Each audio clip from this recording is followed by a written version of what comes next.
అయితే ఫైనల్గా మళ్ళీ నెక్స్ట్ డే మార్నింగ్ అయితే వచ్చేసాం అనమాట. చూసారు కదా మన బుట్ట అది కట్టేసి ఉంది. ఇప్పుడైతే ఈ బుట్టుని తీసుకొని ఇప్పుడు వెళ్ళి వల్లెత్తాలి. వల్లెత్తిన తర్వాత చేపలు అయితే ఇప్పుడే పడబోతున్నాయి అనమాట. ఇప్పటి వరకు లైక్ చేయకపోతే లైక్ చేసుకొని రెడీ కూడా అండి. మనం అయితే వెళ్ళిపోయి వల్లెత్తేద్దాము. ఓకేనా? తాడు చూసారు కదా, తాడు ఉప్పాలి. ఇది చూసారు కదా చిన్న చేపల వాళ్ళకి చిన్న చేపలు మస్తుగా వెళ్ళాయి. ఎత్తురా ఎత్తురా, అంత చేపే అంత చేపే.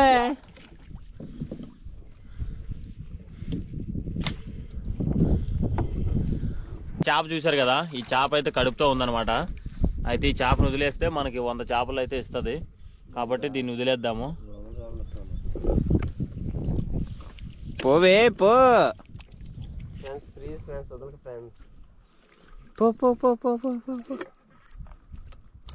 వెళ్ళు.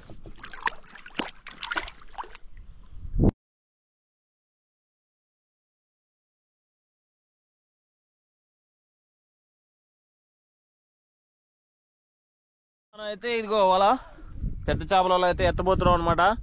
చూసారు కదా, ఈ శంగు ఉప్పేసి మనం అయితే ఈ పెద్ద చేపల కంటిన్యూ చేయాలి. ఇప్పుడు ఎత్తితే ఎన్ని చేపలు పడతాయి ఏమో మరి చూద్దాం.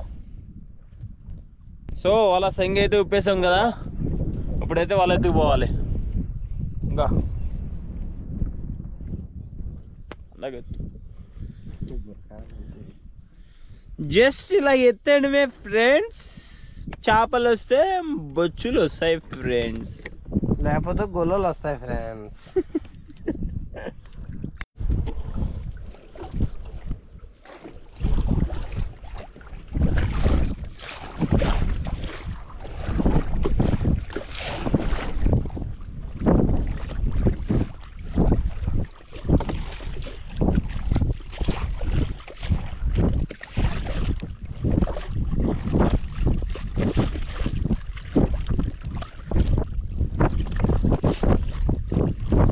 ఫ్రెండ్స్ మనం అయితే మొత్తం ఓలు మొత్తం 2 మూటలు వేసాము. 2 మూటలలో ఎత్తేసాం అనమాట.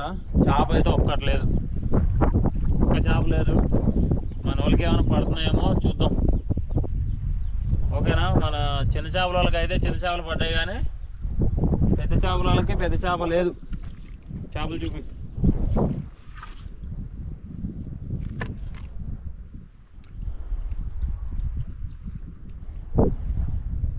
రెండు మూటలు ఎత్తేసాం. ఇది ఈ వ్లాగ్ చూసారు కదా, 2 మూటలు వల్ల ఎత్తేసాము. ఏం చేపలు లేవు, ఏం చేయాలో అర్థం కావట్లేదు. పెద్ద చేపలు పడతాయి అనుకున్నాం కానీ పడలేదు. పడితే మరి 15 కేజీలు 10 కేజీలు చేపలు అయితే పడతాయి అనమాట, కానీ పడలేదు. సో ఫ్రెండ్స్ మనకైతే చిన్న చేపల వాళ్ళకే చిన్న చేపలే తగిలాయి, పెద్ద చేపల వాళ్ళకి పెద్ద చేపలు తగలలేదు, పడలేదు. కాబట్టి చిన్న చేపలు అయితే ఇవే అనమాట. చూసారు కదా ఎలా ఉన్నాయో కామెంట్ చేయండి. ఫ్రెష్ చేపలు ప్రజెంట్ ఈరోజు కూరకి ఇవే అనుకుంటా. మరి మన వాళ్ళు అక్కడ ఉన్నారు, వాళ్ళకి ఏమైనా పడతాయో చూద్దాం.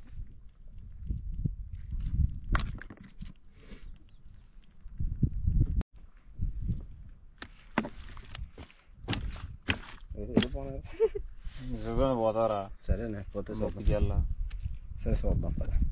సో ఫ్రెండ్స్ మనమైతే బార్ని అయితే 4 మూటలు నిన్న వేస్తారని చెప్పే కదా. ఆ బుట్టుకైతే ఒక 3 చేపలు అయితే పడ్డాయి అనమాట. చూడండి చేపలు చూపిస్తాను మీకు. చేపలు కనిపిస్తున్నాయా? ఇవే అనమాట చేపలు. ఇవిగా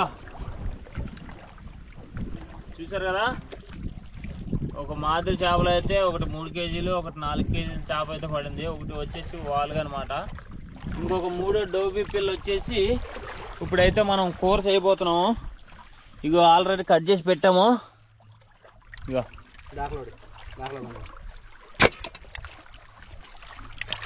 సో మనం అయితే ఇప్పుడు ఇది వండుకొని తినాలి. చూసారు కదా చిన్న చేపలు, పెద్ద చేప. ఫ్రెండ్స్ ఒక మంచి బండ తీసుకొని ఆ బండ మీద ఇలాగా బాగా తోమి చేప అయితే వండుకుంటే టేస్ట్ సూపర్ ఉంటుంది.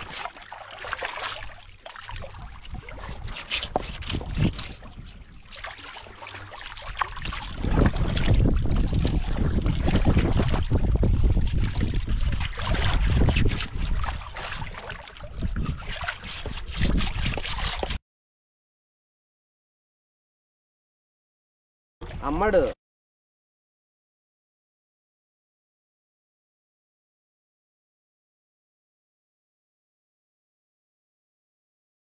మనోడు ఏది రాకపోయినా ఫ్రెండ్స్ కుద్దబల కట్ చేస్తున్నాడు ఫ్రెండ్స్ అని చెప్పాలి. అది లేదు పోయి పెద్ద కూడా చేసి వస్తున్నావు నువ్వు అంట.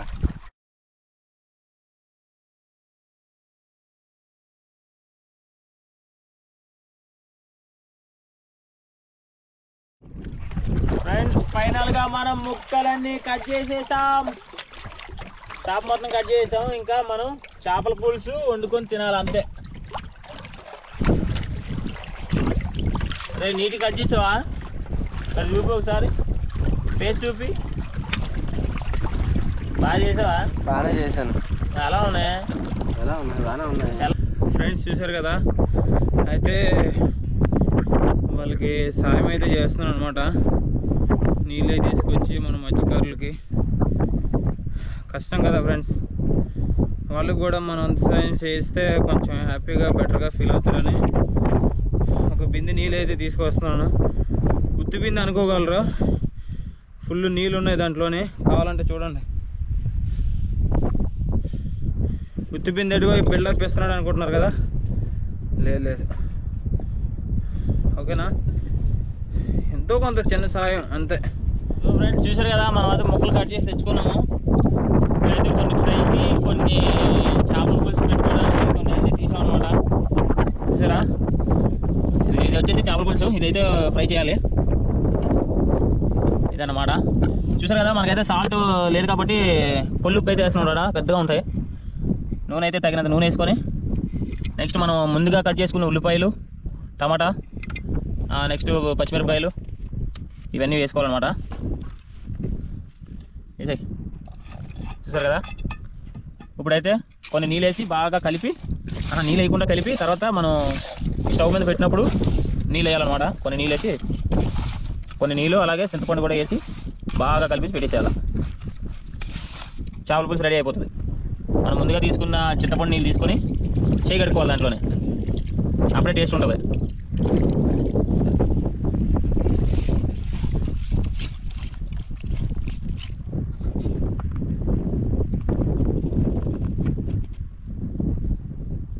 చూసారు కదా, మన బ్యాచిలర్ వంటలు ఇలాగే ఉంటాయి, ఏం ఫీల్ కావద్దు. ఓకేనా. చూసారు కదా, ఇదంతా నల్లమల ఫారెస్ట్, ఇక్కడ ఏం దొరకదు కాబట్టి మనమైతే ఈ రకంగా వండుకొని తినాలి. చూసారు కదా, కాబట్టి చేపలు పట్టుకోవడం, దాంట్లో 2 చేపలు తినడం, ఒక చేప బోటుకి వేసుకోవడం, ఇంతే మన ప్రాసెస్. చూసారు కదా, ఈ విధంగా అయితే మన పొయ్యి మీద పెట్టి బాగా మరిగించి ఒక కరెక్ట్గా ఒక 20-30 మినిట్స్ పెట్టామనుకో కంప్లీట్ అయిపోద్ది, పులుసు అయితే రెడీ అయిపోద్ది అనమాట. ఓకేనా.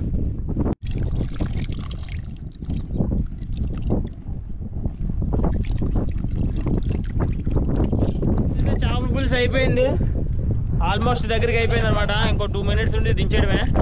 చూసారా, చేపల పులుసు రెడీ. బాగా ఆకలేసి ఫ్రెండ్స్, మనం అయితే వంట రెడీ అయిపోయింది. ఇప్పుడైతే తినాలన్నమాట. తినేద్దాం ఇప్పుడు. మొత్తం రెడీ అయిపోయింది పులుసు. చేపల పులుసు చూసారు ఎలా ఉందో. చేపల పులుసు కూడా రెడీ అయిపోయింది, అన్నం రెడీ అయిపోయింది. ఫ్రెండ్స్ ఇది తిలకాయ ముక్క ఫ్రెండ్స్, తిలకాయ ముక్క. తిలకాయ ముక్క.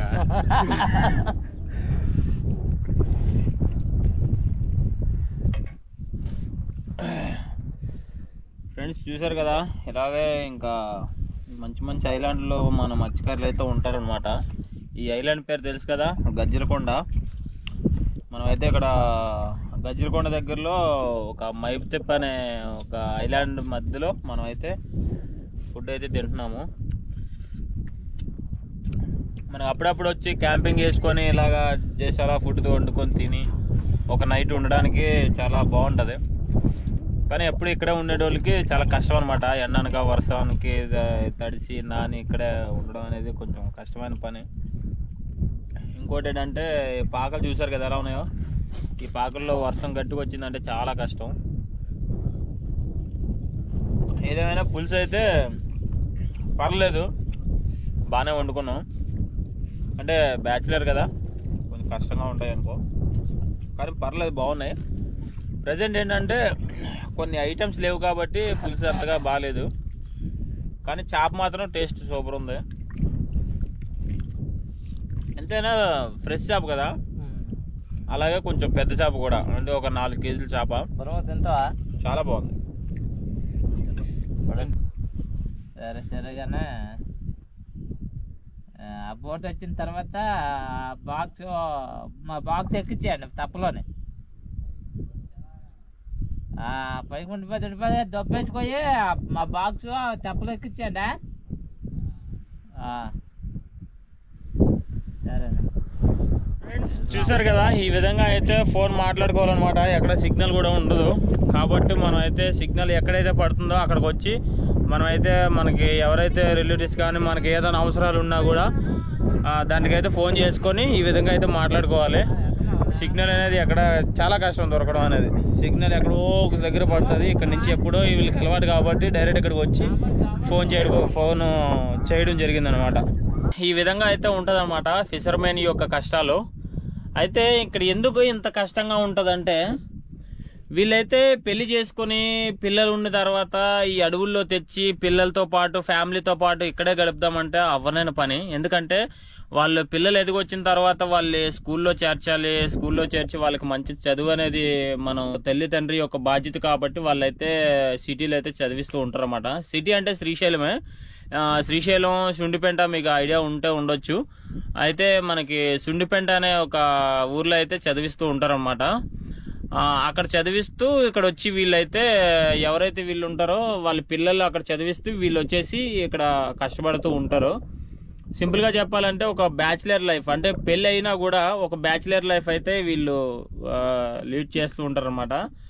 ఇక్కడికి వచ్చి ఎండనక వర్షం అనక కొంచెం కష్టపడి, అలాగే మనకి వల్లు వేయాలి, ఎత్తాలి, తర్వాత వచ్చి ఆ వల్లు మురుకు పడితే దాంట్లో ఉతకాలు కూడా, ఇవన్నీ ఉంటాయి. గాలికి కానీ దేనికైనా వల్ల చిక్కు పడితే ఆ చిక్కు కూడా ఆన్ తీసుకోవాలి, బాగా శుభ్రంగా చేసుకొని మళ్ళీ నీటిలో అయితే వేయాలన్నమాట. అప్పటి వరకు చేపలు కూడా పడవు. వల్ల ఏమన్నా నల్లగా అనుకోండి, అంటే దుమ్ము పట్టింది అనుకోండి, ఖచ్చితంగా చేపలు అయితే తగలవు. కాబట్టి వాళ్ళైతే ఒక మూట వచ్చి ఒక నెలకు ఒక్కసారి అయితే ఉతుకుతూ ఉంటారు అనమాట. అలాంటి మూటలో ఒక 10-15 మూటలు అయితే వీళ్ళ దగ్గర ఉంటాయి. అవి మూటలు వేస్తూనే ఉంటారనమాట. కాబట్టి ఈ విధంగా అయితే వీళ్ళు ఈ లైఫ్ ని ఇట్లా లీడ్ చేస్తూ ఉంటారు అనమాట. చూసారు కదా పాక అది ఎలా ఉందో. మంచి వర్షం వచ్చినా కూడా కారిపోయే అవకాశాలు ఉన్నాయి. ప్రజెంట్ అయితే పైన ఒక కాగితం అయితే వేసుకున్నారనమాట. గట్టిగా వర్షం పడితే మాత్రం కారిపోతుంది. ఆ రోజు నిద్ర లేనట్టే అనుకోవచ్చు, నిద్ర కూడా ఉండదు. ఎందుకంటే ఇక్కడ ఎక్కడ ఏరుకొచ్చుకున్న కర్రలతోనే వీళ్ళైతే పాక వేసుకుంటారు. మంచి అడవి కదా, మంచిగా కర్రలు తెచ్చుకొని వేసుకుందాం అని అయితే అనుకోరనమాట. ఎందుకంటే చెట్లు ఇవన్నీ నరకడం అనేది వీళ్ళైతే చెయ్యరు. ఎందుకంటే మత్స్యకారులు తెలుసు ఇలాగ చెట్లు నరకకూడదు, చెట్లు నరికితే ఇది ఫారెస్ట్ వాళ్ళు అని అదని ఇదని ఒక ఉంటది. కాబట్టి వీళ్ళైతే అక్కడ ఇక్కడ తేలికొచ్చిన కర్రలు ఉంటాయి కదా, ఆ తేలికొచ్చిన కర్రలతోని ఇదైతే కట్టుకోవడం జరిగింది. బాగా చూసారు కదా ఎంత బాగా నైస్ గా కట్టారో. అయితే మనకి ఎండ పైన కాగితం ఏదేసినా కూడా మామూలు తరపాలు ఉంటాయి కదా, అవి వేసినా కూడా ఎండకి ఎండిపోని పోతూ ఉంటాయి అనమాట. మత్స్యకారుడి యొక్క లైఫ్ అయితే ఇలా ఉంటది. చూసారు కదా, మీకు ఈ వీడియో నచ్చినట్లయితే ఖచ్చితంగా లైక్ చేయండి. ఇప్పుడే మన ఛానల్ కొత్తగా చూసినట్లయితే సబ్స్క్రైబ్ కూడా చేసుకోండి.